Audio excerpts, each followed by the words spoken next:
بسم اللہ الرحمن الرحیم۔ حکمت نمبر 447۔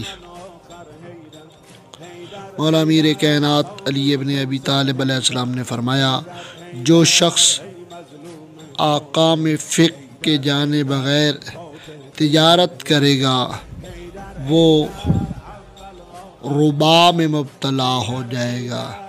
عربی میں ربا نہیں بلکہ ربا کہا جاتا ہے، عربی میں ربا کہا جاتا ہے اور اردو میں عام جو پڑھا جاتا ہے اس کو ربا پڑھا جاتا ہے۔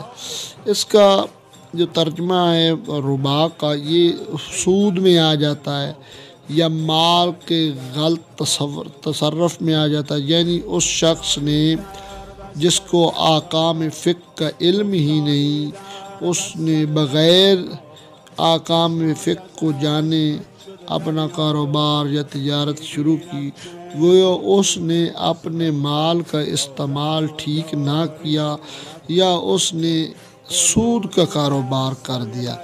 یعنی کہ کاروبار کرنے سے پہلے یا کوئی کام کرنے سے پہلے یا تجارت کرنے سے پہلے تو آپ کو کم از کم احکام فقہ برائے تجارت کا علم ہونا بہت ضروری ہے۔ ظاہر ہے آپ کو تجارت کے احکام کا علم نہیں ہے تو ہو سکتا ہے آپ سے کہیں سے غلطی ہو سکتی ہے، تو یہ لین دین کے معاملے میں اکثر لوگ ہم غلطی کر جاتے ہیں۔